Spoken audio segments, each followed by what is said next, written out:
January 15th, 1942. Dear Mom, what you heard was true. We were attacked. Even as I'm writing this letter, a few weeks later, my hands are still shaking.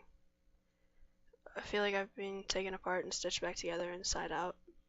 As I'm sure you're aware that on the 7th of December last year, the Japanese started bombing our Air Force base here in Hawaii. I thought I knew horror, I thought I knew misery, but nothing can compare to seeing lifelong friends and superiors I've come to think of as brothers being incinerated or blown to pieces.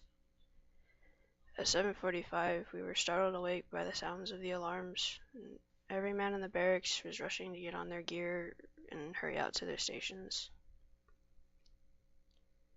We'd been through drills like this before, but when the alarm sounded a second time and the whole barracks shook, we knew this was real. A wave of soldiers fought their way out of the barracks and ran into the sun, and the sight only turned my blood to ice and made me freeze. There were airplanes, so many Japanese airplanes flying overhead. They looked like arrowheads coming at us. Then I noticed the fire.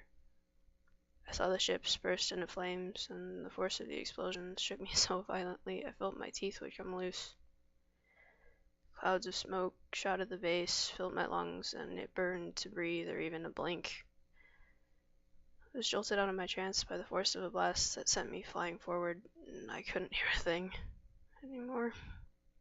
Some of the sergeants were running ahead of me, mouthing words I couldn't figure out, and when I got to my feet, I ran. Mom, I really wish I could write to you and say that I'm okay, but the last thing I remember, I was falling. Flying more like it. I'd been frozen, staring at the Japanese airplanes, and I didn't hear the rest of the men clearing the barracks. I'd missed the shouts to get out of the way and ended up only feet away from the next target. The blast flew my eardrums and launched me so far that I almost cleared the ship at least 100 feet away from us.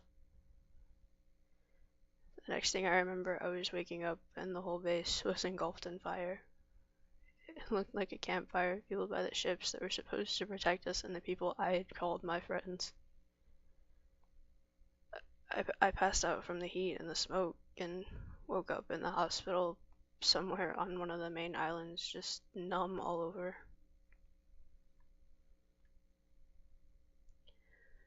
A week after I'd been in the hospital, lying motionless just in a bed, I had regained enough strength to sit up and see that I'd become half the man that I was. I'd lost my right leg, and the other was so badly mangled there was no hope of saving it. And they're sending me home in a few weeks if my fever can just go down. Yes, yes, Mom, I'm coming home. Home with all of you. I hope this war doesn't continue. I've seen enough death to last 4 lifetimes, and I don't want the cities to become battlegrounds like the one I've seen. Your loving son, Charlie.